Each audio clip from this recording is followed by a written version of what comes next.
You're listening to Paris Undressed on Paris Underground Radio.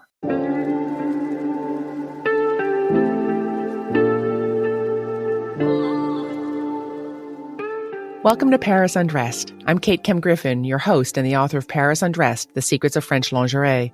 Every week, we go behind the scenes of the lingerie capital of the world to explore femininity and sensuality. And if you listen carefully, tuning into both the conversation and the whispers of your body, you'll find joy, beauty, and delight. My guest today is Patricia Russo, poet, yogi, healer, and teacher. Her belief that the one thing stronger than magic is sisterhood inspires her work to champion, connect, and align women with their gifts, talents, passion, and potential.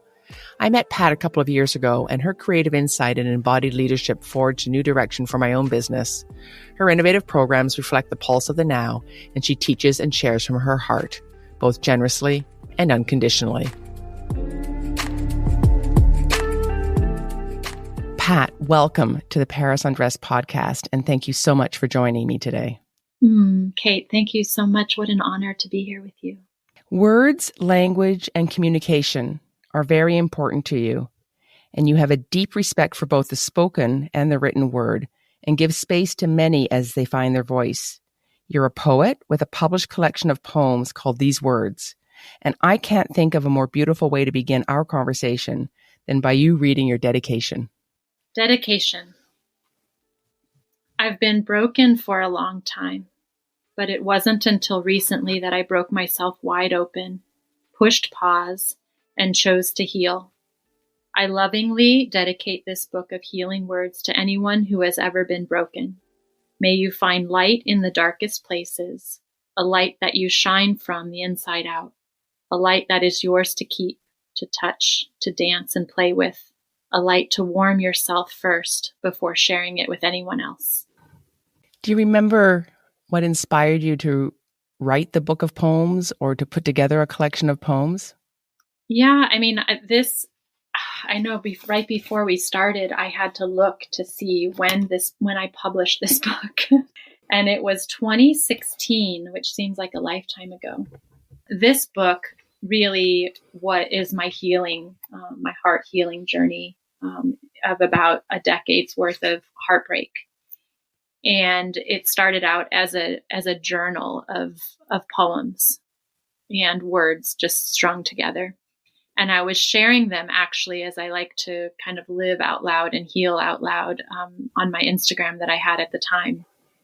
And several people who were reading them said, one person actually said, you should write a book. Like, these are good. Like, it would be great to have a book of these. And it wasn't until then that I kind of thought, oh, wait, maybe I didn't have any aspirations of having a book or publishing a book of poems. And many of these are deeply personal, So it planted the seed, and then I kind of just started putting them together in a book form, and I mostly published it for me. I mean, it's a book of healing. It's a book of my heart healing, and that's what it was, and that's what it is, and it's so nice to like look back and see where I was, and also to feel the words today from the today place. Because we're always in different places.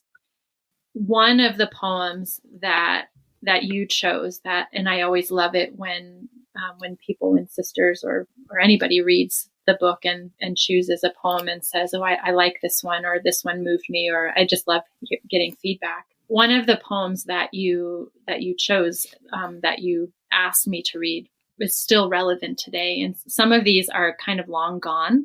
Like I read them today and I'm like, oh, I remember that moment. And I'm so far from that place. Yeah. The expiry date. Yeah, exactly. But what I love about poetry, and what I've always loved about poetry, is that even if it is an expired moment, it takes you back to that moment, like in an instant. And a couple of these that I might read during this conversation take me right back to that moment. And so for that, I mean, I love that about poetry, and I think story is the same way. And as a writer, I know you know this to be true, like where you were when you wrote your book, from between that and now, it's like these are lifetimes, right? But we have these capsules of minutes that are captured, and And I think that's what this book is. It's a book of moments that I captured while I was healing a broken heart. And this poem, "The Rain Came," is a poem that I put on the back cover because it's really a poem that is almost like a mantra for me that I think will always be true to how I see the world, and to how I see healing, and to how I see the choice that we have in outcomes. And so if I can, may I read this one? Oh, please. Absolutely. It's one of my favorites, and it's called "The Rain Came." The rain came suddenly, and I let it carry me into its darkness until I realized it was little drops of light and hope, a baptism inviting my heart to open like never before. Yeah, I think when I read that, and I've read it in spoken word in front of audiences because it's one of my favorites. And it really is, it really has become a mantra for me that sometimes it feels like, like the world is like your world is pouring around you. And it's just a little shift of perspective. Sometimes it's all that we need. And there was something in this journey of healing that just clicked for me, which is what inspired this poem around.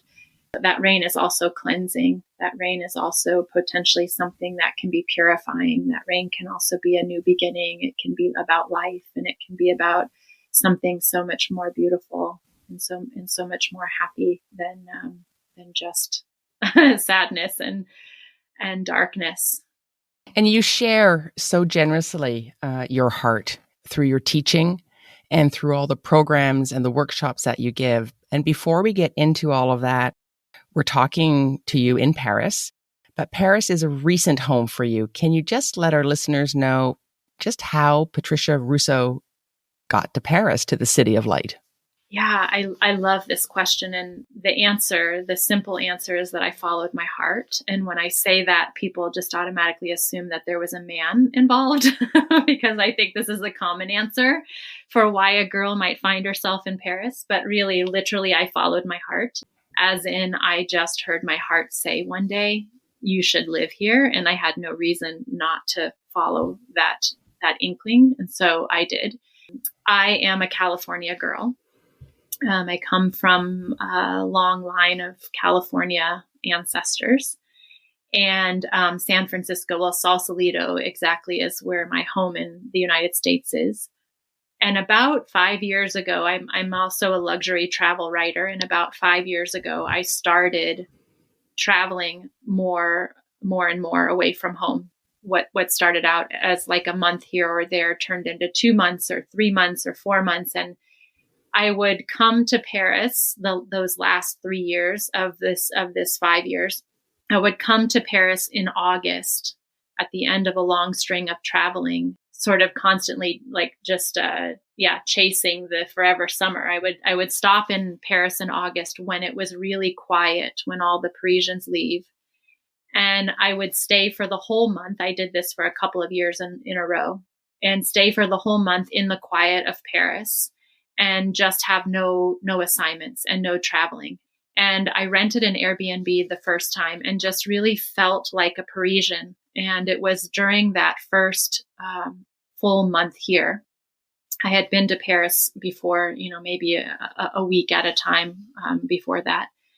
But it was, that first full August living in an Airbnb is what kind of did it for me. I mean, I just got this solid message that landed in my heart. I think I was in an Uber coming from Montmartre one day, and I just got this message like, you should be living here. And before that happened, I think a lot of people talk about the allure of Paris. She's a pretty relentless lover. Once she takes hold, it's kind of hard to say no to her.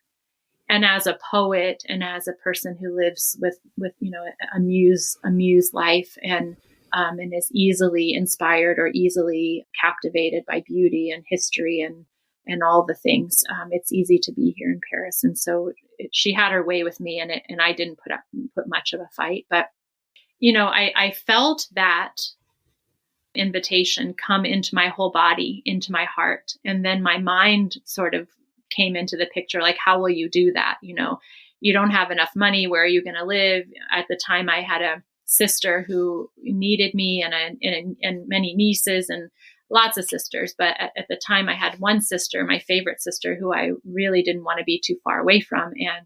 And all those things entered. And then I just kind of dropped it back into my heart. And it just felt so right that I sort of said yes in that moment. And then the seas parted, the place presented itself, and the visa happened, and all of the things kind of came into flow. And it's been hard to leave since then. So this is my second or third year here, kind of off and on. And I'm contemplating the next chapter, but there's something about Paris that feels very familiar. It feels like home. It's just, I'm having a love affair still with Paris, but I'm an American in Paris. Yeah, just very, very happy to be here. More in the summer than in the winter. But yes, from California, I can imagine. Yeah. What 3 words best describe your personality? Ooh, this is a good one, Kate.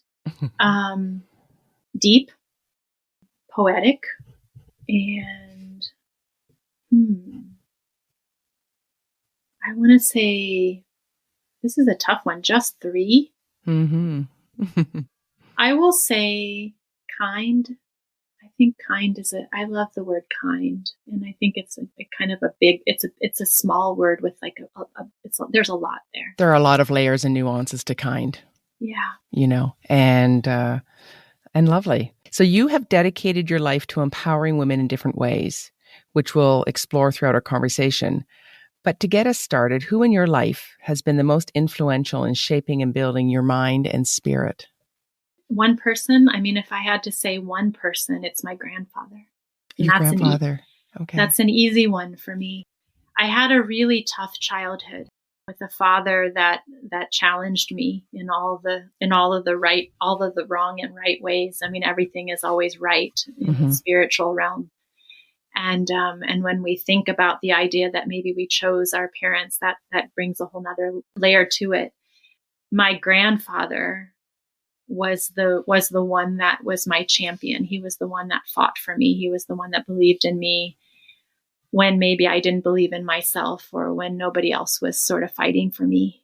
I mean, he was the one that said, you're going to college. He was the one that said, you're going to be something. He was the one that inspired me to love culture and art, and to stay in school and to be successful. And so, yeah, my grandfather came, Czechoslovakian little boy that came to the U.S. with his family, and came with a very, very, very successful father who started a family business in Chicago, or actually I think in Indiana is where they were first, but made their way to Chicago. And, he was just from a really beautiful, hardworking family. And he ended up being the owner of that business, and then passed it on to his son, my uncle, and was just really a self-made man, and very distinguished, and just like charming and thoughtful and smart and cultural, and just like all the things that you think that you want your man to be, and so much more of a father to me in a lot of ways. And he saw how special I was at a very young age. He's my step grandfather. So we met each other when I was 7, when my stepmother married my father. Yeah. As you describe him, I mean, obviously I don't know him, but I'm feeling deep and kind coming from him. Yes. As you speak about him. Yes. I think that's true. Yeah. I think a lot of the things that I attribute, that I'm proud of are probably, he probably has a lot to say, or a lot to do with that. If you're enjoying this episode of Paris Undressed, you may also be interested in Don't Miss This, hosted by Jennifer Garrity, who finds those off-the-beaten-path experiences and hidden gems that can make for a truly unique Parisian experience. She rounds up the best of what's happening in the City of Light. So tune into this exciting Who, What, and Where podcast. Don't miss this. Paris Undressed will be right back after a word from our sponsors. And now, back to Paris Undressed. So young Pat, you were the firstborn of 5 girls, which I just think that's a lot of sisters, and can't help but also think that's just a lot of tampons in one house. And I'm wondering, how did femininity and feminism play out in your home? Yeah, this is good. It's still playing out, right? Like when you're in an all-woman family. I mean, when a boy is born in my family, we kind of don't know what to do with him. It's like, I mean, there's like a system in with my sisters. It's a beautiful system that's in place with the passing down of clothes and equipment and all the things that come with having a baby. And so there's just been a really beautiful sharing among my sisters. I'm the only one that doesn't have children. But witnessing my sisters as mothers has been one of my favorite gifts in this lifetime.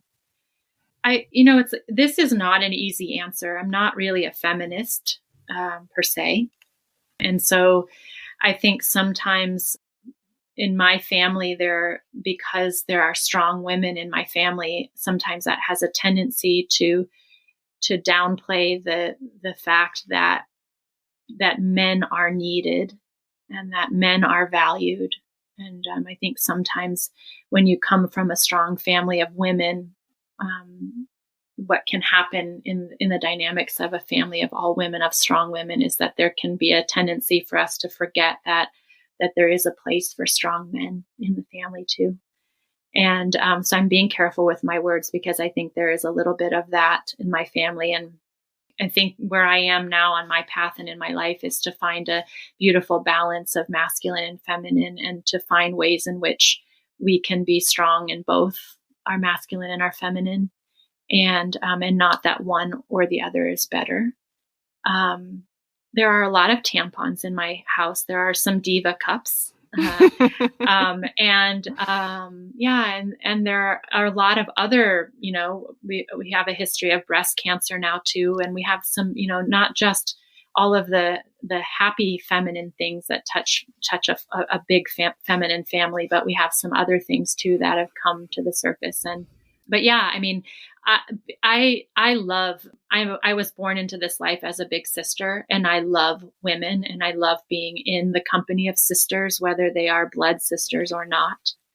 And I just love sisterhood in all the ways. And I've loved being a big sister, and I feel very much a big sister in this life in a lot of ways. Well, I had never really, I had heard the word, of course, sisterhood, but it was when we met that I actually felt it, in this generosity of sharing and inclusive. And I've felt included in things before, and I have sisters and believe in all of that, but I hadn't really felt it. And you have this way of just more than connecting. Yeah, there's this I think it's because it just comes from your heart. It's more, we didn't know each other from Adam. And then you just waltzed into Paris one time and our paths crossed. And then, when you say you've only been here for a couple of years, I feel like we've known each other for decades.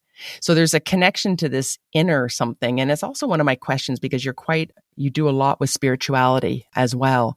But I don't want to get ahead of myself because there's just so much ease in which you speak, but there's also a lot of complexity in actually in how you work and what you offer to the world. Growing up in California, do you remember your relationship to clothes and to your body at that time? Yeah, I was the oldest, so I did not get, I feel like I did not get the hand-me-downs. I got the new clothes, which was always a nice thing. But I came from a very modest family. My father was in the Army. My mother didn't work. And there were 5 of us, eventually 5 of us. And so a very modest family. So I feel like with clothes and fashion, and I was very much into fashion. I had a fantasy of wanting to be in fashion in some capacity. And I had lots of pictures of fashion on my walls in my bedroom all the time. And I just had kind of a fascination with fashion and models. And I wasn't sure if it was going to be a designer or a model or what, but I loved fashion. But the angst for me was I could never really afford to be in what I wanted to be wearing. And so I was always wearing the thing that I didn't want to be wearing, coming from a really kind of very modest family. And I was always very skinny. I was a skinny tomboy who was, as I look back and think back, I've always felt really very, very modest, but I feel like I was spectacular. I was spectacular in all the ways. And it's not until, this recently now is when I kind of am looking back and like really embracing that, just the radiance and how spiritual I was at a young age and how beautiful I was. I feel like as I was growing up, I felt awkward.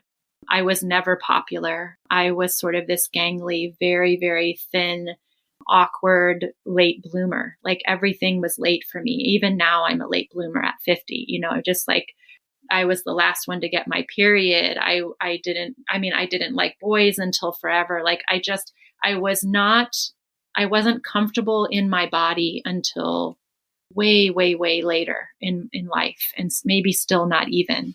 Yeah, I think, and this is interesting, Kate, because where I am sort of on my journey right now is about this idea of being in body and out of body. And I know you want to get to the spiritual part, but this is a nice tie-in because I think even now, as I look back, I always had this tendency to want to be out of my body because it was especially as a child with a really tough father, an abusive father, frankly, it was a place to be out of my body was sometimes easier for me. And that out of my body meant in a spiritual place. It meant talking to God. It meant knowing there was something bigger. It meant being in my spirit or being guided by my spirit or feeling in my spirit. And so that carried me. And even now, as I just got the latest jolt to bring me back into my body, it is just even now at 50, I'm reminded that my tendency is to want to float out of my body, to be in a place where there's unity and where there's happiness and where there's choice and where there's less pain and all the things. And so I spent my whole life kind of, not really being in my body, but choosing to be out of my body a lot. Yeah. So it's a tricky question for me. It is, and it's hard to hear because I think of you as somebody with your yoga and your teaching and you very much are connected to your body, yet how often we have to be reminded to embody our body and to connect to ourselves. And it's not just a one-off that you do once and then that's done, that it's a permanent and always reflecting and coming back and coming into your body. And as you say, we change. Our bodies are always changing. So we can't just sort of say, oh, well, I did that at 10 and then that's right. that. Well, the interesting thing about yoga in particular, and I can credit my teacher, Nat Kendall, for this. He said this once in a yoga class and it just stuck with me forever. And it's still one of my mantras, which is in yoga, we move to get still. We move to be still. And in the asana part of yoga is just one step. It's just one part of the path of yoga. And really, if we stay the path of yoga, the path brings us to a place of stillness. And oftentimes, as you know, because you're in this practice of stillness, the practice of stillness brings us it does bring us into a presencing of coming into our body, but that presencing of coming into our body brings us to a place of being out of body sometimes, and particularly as a bhakti. And this is why bhakti really was so appealing to me, is because it's the yoga of devotion. So it's the yoga of being out of your body and in devotion to something bigger than you. And so if I'm moving to get still and then the stillness happens and then I can sing or I can be in stillness and be praying or be connecting to something bigger, and I'm in my body, yes, but I'm also connecting out of my body. And so, yeah, so it's interesting. I think yoga is a beautiful way to bring us into stillness, and as I get older, and particularly now, my yoga practice has gotten really still. It's not as active as it used to be. Well, when we first met, I remember you describing yourself as I'm first a yogi. And then from there, it just seems all the teaching just layers on top of that. And I've attended one of your yoga classes. And there was more movement than I was able to do, but it wasn't more of an advance. You should come back. I'm barely moving these days. I'm barely. Yeah, that is probably the right time for me to come back. You describe yourself as a serial entrepreneur. You have had much experience as a wedding events planner, lifestyle blog, an influencer, writer, branding consultant, and a high school English teacher is where this all started. What do you love most about your entrepreneurial endeavors? I used to give myself a lot of grief about that list you just gave, because I used to look at it as, I've gone through different thoughts about it, like a lot of has-beens, a lot of tried and didn't succeed, or tried and didn't want to stick with it. A lot of things I've left and didn't continue, all the things that we think about in the past stuff. And I've kind of come full circle with all of that. And I am really proud of the fact that it's an example of what the feminine looks like, where sometimes just the idea of creating something is enough. And so I'm in this new place where sometimes I will create something and then that's enough. I don't even have to make it be something or make it abundant in any way. Sometimes it's just the creating of it. Yeah. So for me, it's the high of creating something from scratch. I feel like to have the entrepreneurial spirit, there's a certain something in that, right? That some people have, which is this idea that they can give themselves permission to be and do whatever it is that they want to be and do on their own without needing somebody else to guide them through that. And that means that you're making the rules. That means that you're also carrying the burden of whatever it is, right? All of it. And I think part of it is, I think early on it came from, in my early years about wanting to prove myself. And I started out as a high school English teacher, and my first business was a wedding planning business. And that just came out of just falling in love with the idea, or with planning my own. And then friends asked me to help them plan theirs. And so it just sort of happened organically. Once I got the taste of being outside of the classroom and of being my own boss and having my own business, it was hard to go back. And so, if I could go back to college and do it again, I probably would have gotten a business degree. I don't know how. I don't have the mind for that. So I don't know how that would have gone. I struggled through economics, and I just don't have the math brain that you need for business, or maybe marketing. But I think for me, it's about being your own boss. It's about setting your own limits. It's about courage. It's about creativity. I've always been drawn to it. And my biggest muses in this life are people who are creating their own work and their own lives and their own abundance. If you're enjoying this episode of Paris Undressed, you may also be interested in Paris: A State of Mind with hosts Gail Boisclair and Marie Pistinier as they talk about the ins and the outs of property rentals and purchases in and around Paris. Whether you are looking to rent or buy, tune into this exciting podcast. Paris Undressed will be right back after a word from our sponsors. And now, back to Paris Undressed. Well, when you were talking about the list as sort of seeing it as a hit and miss, that you were catching yourself thinking of some things that might have been fails and not the successes.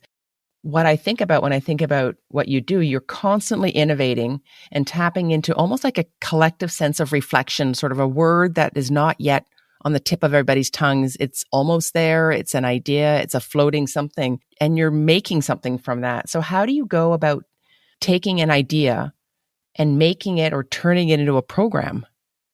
It's not yet even shaped, and you've already taken it and, like you said, created something from it. And from nothing. It's not even yet an energy. It's an energy that's out there because you've picked up on it, but it's not yet defined. So you have a very integral role in helping shape that word or that idea or that, giving shape to something. How do you do that? Yeah. Kate, it's so beautiful that you're asking me this, because I'm on the brink of, on January 1st, I will be launching my latest brand.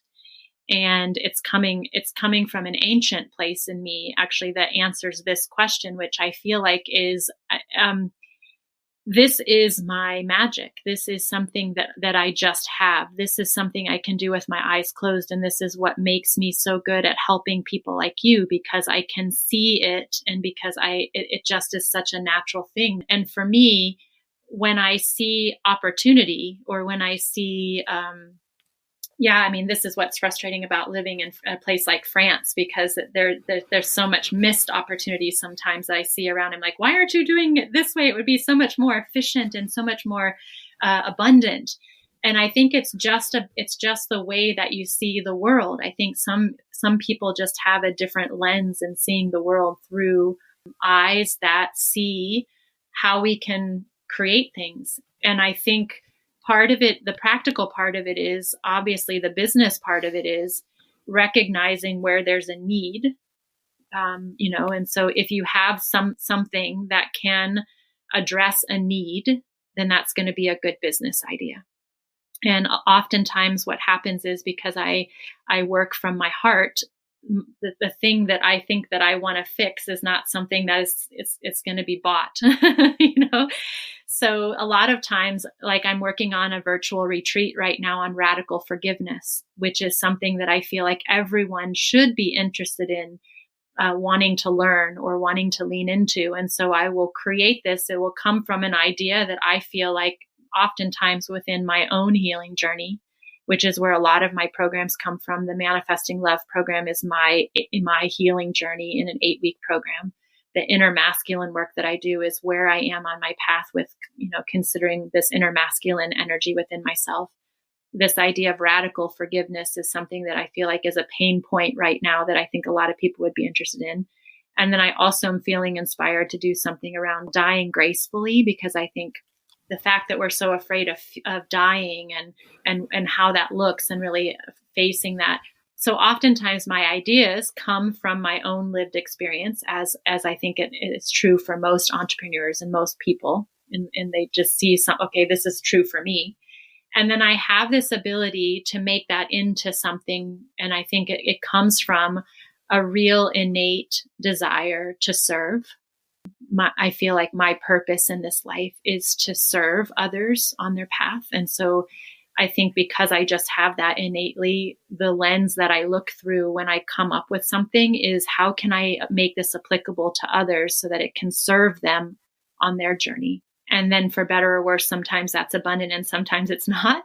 But I think that's what it is. Like, I recognize something in myself, and then I see that there's some desire for me to make it into something that can serve others. And oftentimes that's what it is. That's what ends up coming. And then I have 20 years worth of corporate experience and practical teaching experience, and then I'm just kind of, I'm a little bit learn as you go. And so I factor all that in. And so I can do a website really quickly, as you know, and I can sell, and I can do all the practical things. And so that just comes into the mix, and then it just happens. And to our listeners who are listening to this lovely voice that Pat has, let me tell you, she's a taskmaster too. There's Yes. There is an accountability part to all this, while there is so much space to learn and discover, but it needs to, the rubber hits the road at some point, and you help us get there. Even if sometimes it's a nudge, sometimes it's a hug, and sometimes it's just a shove. Some tough love. Yeah, some tough love. And when you're talking about some programs or some ideas not necessarily being under the category of abundance the way you saw it, I don't know, as time goes on, sometimes the timing's just not right, or it was never supposed to be abundant. It was supposed to be for that moment and not more. I think we get into our head this idea, well, if it's not zeros and zeros and zeros of people participating, then why did I do it? But it might have been just because the right people needed to have it, and then they will then make it abundant. But if it needed you to be the step. Let's talk about some of your programs. One in particular is Honoring Your Inner King. And you say this work is not for every woman. It requires courage and a great amount of softening. I know that you do this program. I have no idea what it is. I have no idea. It scares me to think about the exploration of an inner masculine, although you describe it as well as being a path and a journey for the curious. tell us a little bit about what is this masculine and inner king and balance that you gracefully talk about within yourself, and what does that mean to somebody like me who I have no idea what you're talking about? Yeah. To begin with the basics, the premise, the sort of the guiding principle of this work revolves around this law, this scientific law of polarity. And the law of polarity says that opposites attract, that it's yin and yang, it's light and dark, it's plus and minus, it's masculine and feminine. And if you think of it like batteries or like energy or electricity, you need a positive charge and a negative charge for electricity to happen. Well, we have within us, no matter what body you're in, every single human has within us these two essences, these two energies, a masculine energy and a feminine energy within our bodies, no matter what body you're in. So it has nothing to do with sex or gender. In every human body, there's masculine energy and there's feminine energy. And what's important, so at the very core of this work, it is parts work. It is about learning about a part of you that perhaps you know nothing about, which just at the fundamental level, if we just stayed there, could be deeply powerful and deeply transformational, because whenever we uncover a new part of ourselves, and especially imagine you may not have a curiosity about learning about this part of you because it's not part of your path, because it's not part of what you want to become aware of. But imagine the power of, a woman who's identified that they do have a curiosity about this part of themselves, and they do want to explore what this part of themselves is about. And so that exploration, and that's oftentimes the case with all the women that come into my space, and it's a curiosity that comes up for various reasons. For myself, it comes up because I have a pattern with my partners in the past where there's a certain pattern that repeats over and over and over again. And as I learn more and more about this part of myself, I can identify there are certain things about this part of me that come into play with regard to my relationship with men in particular. And so when we start to dive into it, and it's very complicated and very nuanced work, when we start to do this parts work, what we realize is that as we, just like with anything, with any other kind of internal work, we begin to realize that we actually have control over this inner landscape, and that as we begin to become aware of it and expand and rewrite the narrative, that our entire world changes.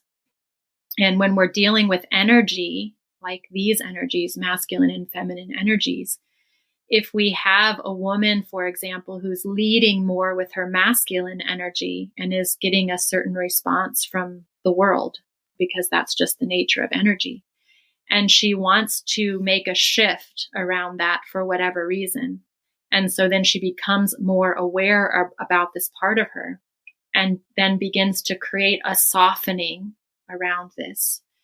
And so that she gives herself permission to maybe lead more from her feminine instead of from her masculine.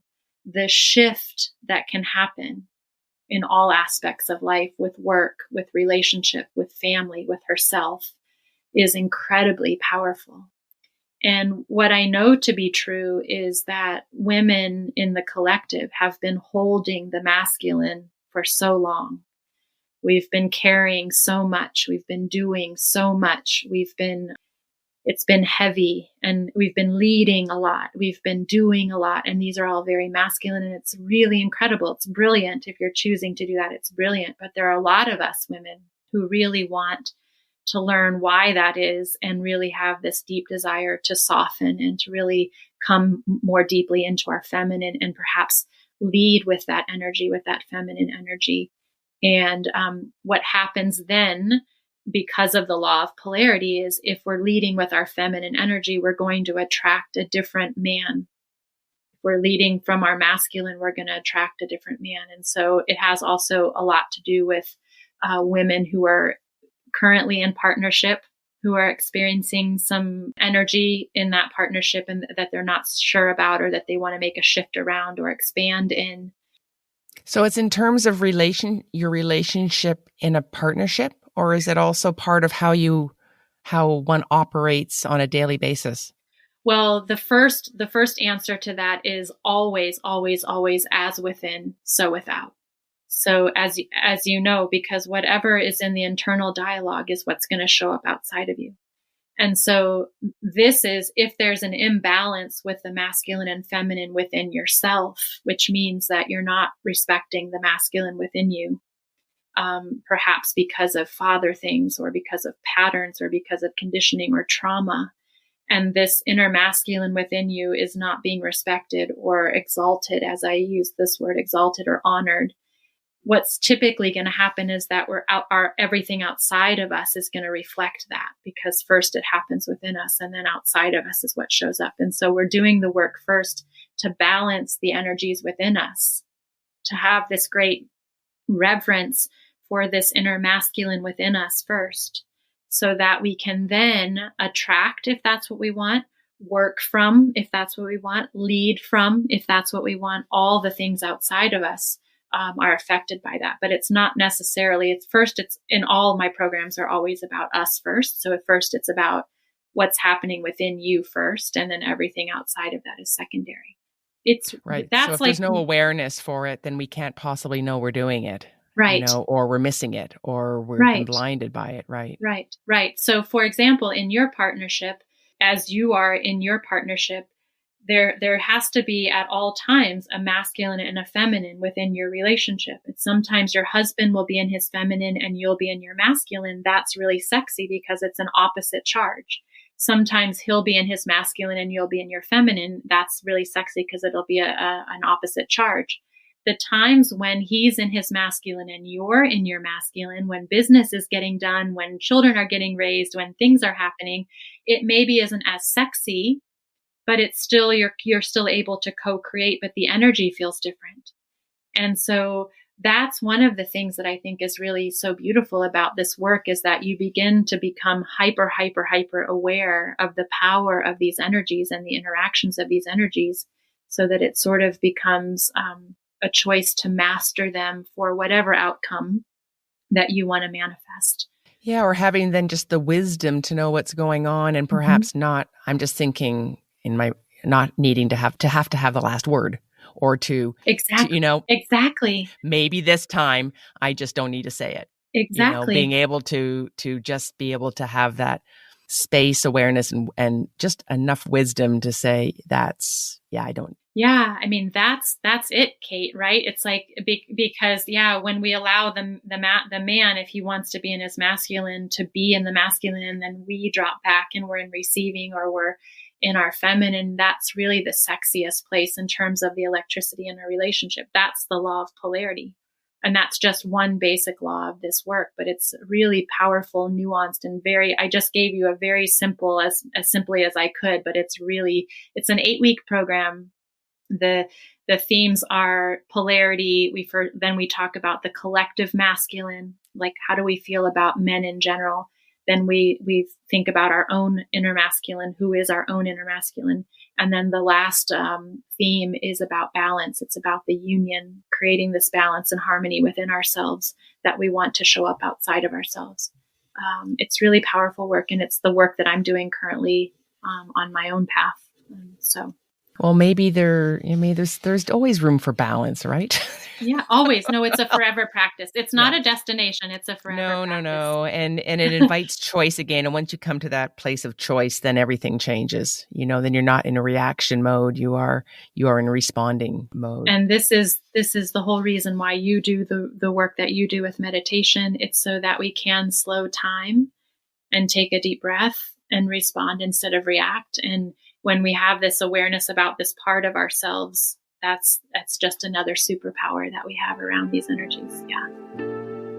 If you're enjoying this episode of Paris Undressed, you may also be interested in the Terroir podcast, hosted by culinary journalist Emily Monaco and chef and wine expert Caroline Connor, who take you through the ins and outs of France's extraordinary regional richness. Tune into this exciting new podcast. Paris Undressed will be right back after our word from our sponsors. And now, back to Paris Undressed. I feel the need for a poem. Yeah, let's do it. Just this lovely space that's been created. Well, we talked a little bit about inspiration. I'll read this poem called Sirens. It's one of my favorites, and it's of course a reference to. Well, I'll ask you after. The sirens are singing a low tempo melody that cotton can't even quiet. They conspire with my muses as the universe choreographs every note. Goddesses, a fierce force of energy and light, a collective, spinning so fast around me that I am lifted, floating, at their every whim, permission granted with an open heart and the constant oozing of letting go. I was an English teacher for 8 years, as you know, so sirens from the Odyssey, the sirens made their mark on me. And oftentimes I have literary references in some of my poems, and this is one of them. And it was nice that you chose this one because the word muse is in this one. And that's what my new brand is about. It's about being a muse. So I loved that I was getting kind of a little bit of affirmation that that's still there. It's still part of my language. You were an English teacher. I don't know if one is in the past or not. I think one always is. Yes. One's in forever. And you love to write, but you say that you struggled at school. In what sense did you struggle? And how has that struggle influenced your writing? I think as I'm learning, I think even the best writers would say they are terrible writers. I've never read the biography or autobiography of any writer that I love and heard or read that the writer said, well, I'll be darned, I'm the best writer I've ever, known. Going to give myself a gold star. Yeah. And maybe it's just my own self-fulfilling prophecy that I'm only uncovering all the fabulous writers that I love that are saying that they're terrible writers, but because it's deeply affirming. I don't know that when you are a writer that you think that you're a good writer. I just wrote something on my new blog, and as I was walking home today from the cafe, I literally said to myself, was that the best thing that you've ever written? No, but was it pretty darn good? Yes. So I think we're always our biggest critics as writers. I was terrible at school. I was just terrible at school. At school in general, in everything. I was a terrible student. Way before the time when being a terrible student was cool, way before the Bill Gates and all the flunkies that decided school wasn't cool and that there was actually a coolness to not being good at school. I was that kid. I was excelling in ways that were not, connected to school. And this is just the life lesson, right? And this is also why I feel this is just another tool in my toolbox, that just because you didn't get an A in school doesn't mean that you're going to be a success in life. And this is also the entrepreneurial spirit, right? Like, because you got a C in your classes doesn't mean that you can't get an A doing your own business. And it's just been my experience through and through. So I wanted every class to be art class. Like I did not have a math brain. I did not have a science brain, and I struggled through those. I did get a good grade in chemistry, but it had more to do with my crush on my chemistry teacher than chemistry. So I can be easily motivated by outside influences. But no, my father constantly compared me to my sister. Like, my sister got straight A's without opening a book, and I struggled through school. It was just hard for me. And so I think it wasn't until much later, and maybe that's one of the many reasons why I love poetry, that I realized that when you're a writer, and especially a poet, it's about how you use the words, and it's about what you want to write. And for sure, if I would have handed this book to a publisher or an editor, they might have said, well, this sucks. I didn't. I self-published. And this as a writer who went through that it can be really brutal. But I think I learned later on that you can be a rimbod, and you can be like a rebel, and you can make your own rules up, and you can, especially with poetry, there are no rules. And actually, some of my favorite poets are breaking all of the rules. And so, yeah, I struggled, and do I still not? I think I want to say that I have a gift for writing. Am I a perfect writer? Could I improve? Of course. Do I second guess myself? Has the grammar gone over the years? Yes. But I think I have a gift for writing for sure. And so it's come. I've grown into it.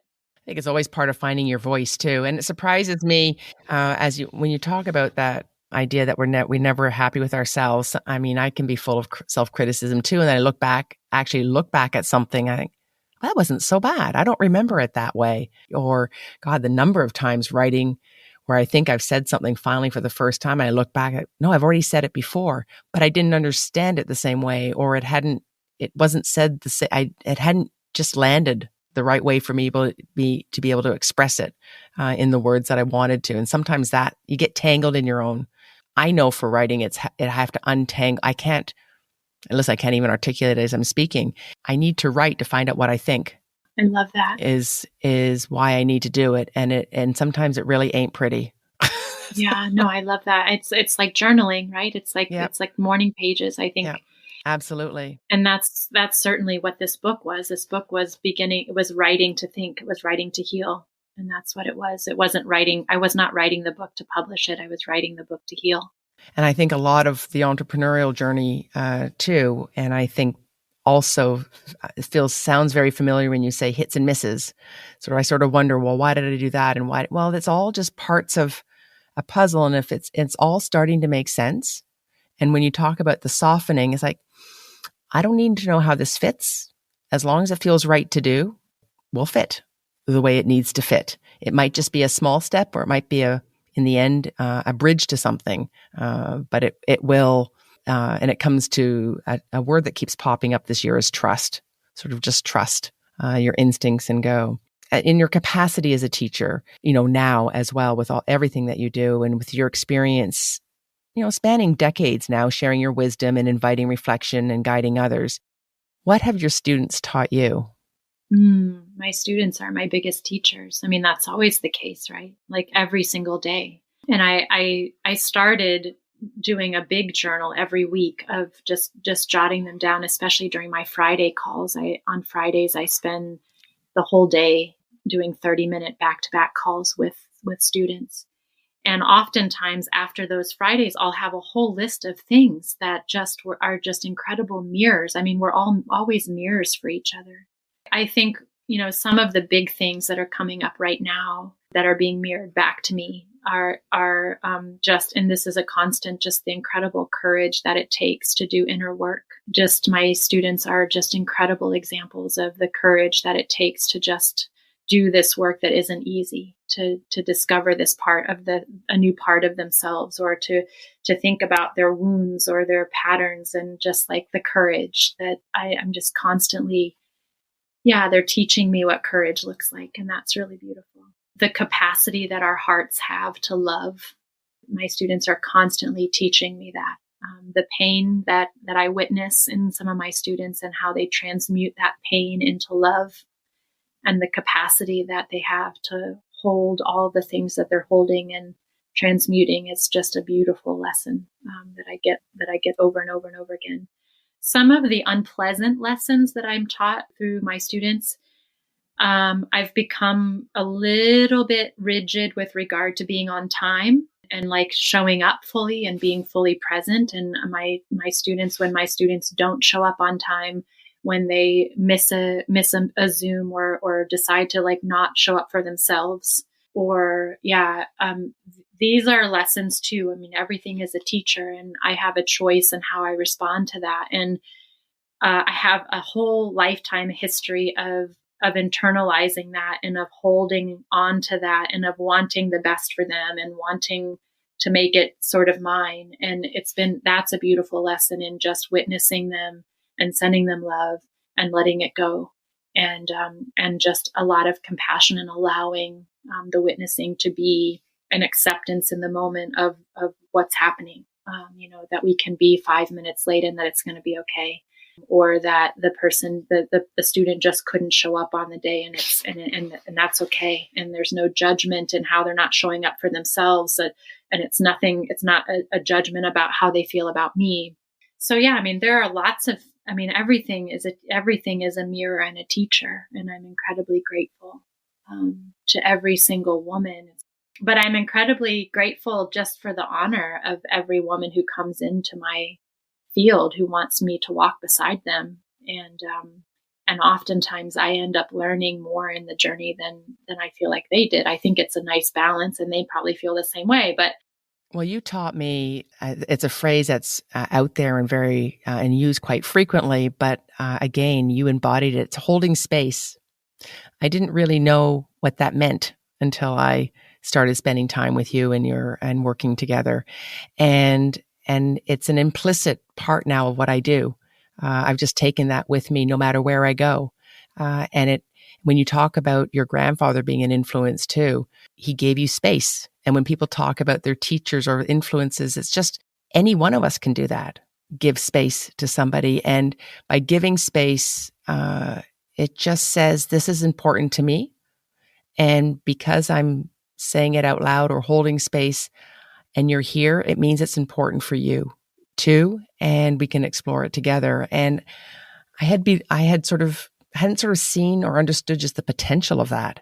And I'm thinking in particular of sort of breast health workshops and whatnot, and thinking I didn't know everything there was about something. Like, no, you don't need to sometimes. You need to hold the space so that the subject can be discussed and people will show up and it will be discussed and something magical will happen because you held the space. And back to the practical side, you sort of showed me how to do that, because it's one of those phrases, holding space. Well, what the hell does that mean? That's like, do I serve tea? Is it, what time do people come? And and then how, and sort of how to do that, especially now in this digital virtual world. But again, it comes with intention, and you can sort of do this. Feels like a little superpower almost now. And you can do it on the street. You can do it at a stoplight when you're with somebody. It happens everywhere if you want it to. And it changes the energy flow of the day for everybody. The magic of that, Kate, is just realizing how deeply we all want to be seen. And as soon as you realize that's a universal desire, that even your puppy, even your dog, it's like every living creature just wants to be seen. And I feel like a big part of holding space is seeing each other. And that is just that we do that just by being. You don't have to do anything, but yeah, just being seen. And I think I have the gift of seeing sisters with my heart, and they feel that. And so just that knowing that we all want to be seen, and then having the gift to see, creates this space holding that is deeply felt. And then the magic can happen. It's like you said, sometimes I go into a space or into a class or into a something and have a completely different intention, and then just the being there, holding the space and seeing the energy in the space, or seeing the beings in the space, the magic unfolds in a completely different way. And that's really beautiful. And you're bringing in what you mentioned before, the letting go, not necessarily forcing the space to be a certain way. And if somebody, I too have been known to hold a grudge for a while, or not. I didn't mean that to imply that you did, but I know I can tend to hold a grudge and sort of hold on to it tightly and for everything it is, and remember it for eternity. And then and that takes a lot of energy. And then just to sort of let go, say somebody's late, somebody's like, whatever, something happened. They didn't do it. It wasn't a personal, or even if it was, it doesn't matter. It's not helpful. It really doesn't matter. Just let's go from there. There's always a reason for something to have happened. If you're enjoying this episode of Paris Undressed, you may also be interested in Navigating the French, hosted by Emily Monaco, who engages in a lively conversation with an expert about a French word and its cultural and linguistic meaning to provide keen insights into understanding the French. Tune into this exciting podcast that goes beyond language. Paris Undressed will be right back after a word from our sponsors. And now, back to Paris Undressed. We're in Paris, and this is Paris Undressed. So I'm going to your lingerie drawer. Yeah. What's in your lingerie drawer? I knew you were going to ask me that, Kate, and I want to say I have this, it's probably like it's probably a multi-personality lingerie drawer. It's not one note. It's not a single note lingerie drawer. It is a lingerie drawer that has my multiple personalities in it, Mm-hmm. which I love. And so when I open my drawer, if I'm feeling like sporty spice, the cotton panties are in there that I can rely on, that will not be giving me a wedgie, that I feel will be like perfect. If I'm feeling a little bit, like a porn star, or like I want to be, in something that's a little bit more risque, that's in there. I also have some really beautiful things, that are really beautifully feminine, things that I just love. So I don't have, I have a lot of, I choose things based on the mood or what purpose I want to have them. I tend to wear more of the sexy, feminine things when I'm in partnership, and more of the practical things when I'm not. And I also love not wearing lingerie. That's kind of a new place for me right now, especially when you can just put tights on in the winter under your pants or under a skirt. And I do not wear a bra anymore. So I know you might be still disappointed in me because this has been a long time happening. But yeah, I've just freed the boobies. And I think this has been good just for my own breast health at the moment. And yeah, it just feels nice to not have them. I think I wear a bra more often in the summertime than I do in the wintertime, because it's much easier to get by without wearing. But what that means is that I'll wear a nice cami or something like a silk or a lace bodysuit instead of a bra.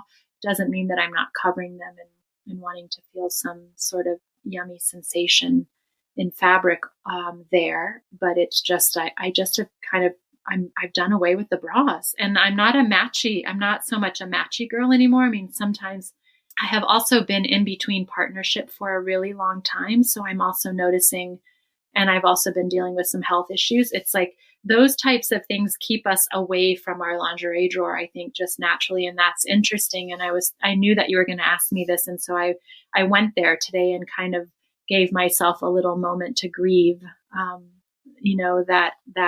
that part of being a woman, which I love.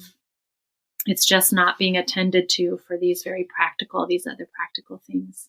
So, well, I think a lingerie drawer, and there are no rules. It's more just this idea of, well, is there one, and what's in it? And if I open it, do I feel better about myself, or do I suddenly feel worse?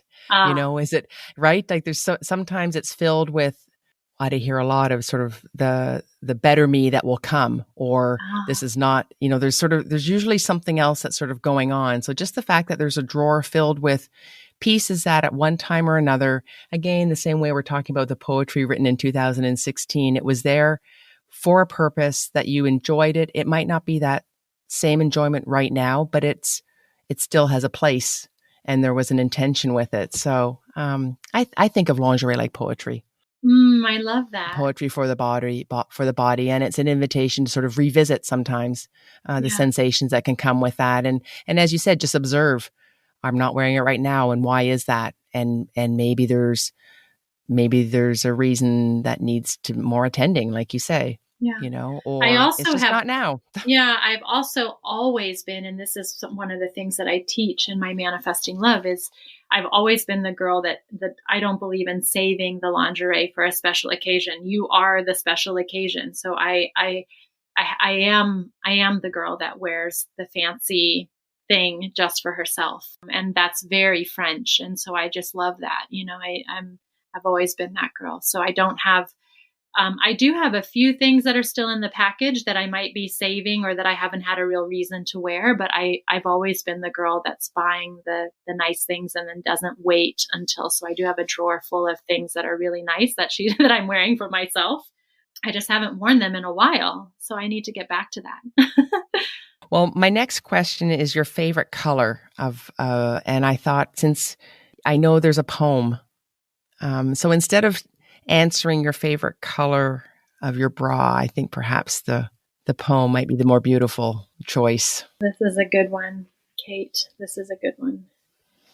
My favorite color is love, the way the light welcomes each day, and the sun kisses the horizon like an old friend. The sparkles cast by the cosmic couple on the water in the postcard where I live. A color you feel and one you trust. It's the color of love.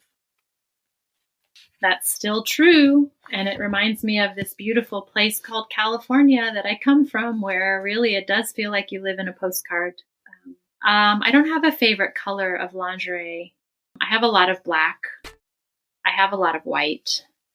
I think the color of love, it resonates. You embody it, and I think it's just beautiful. Thank you, Pat, for joining me today. Always an honor and a delight.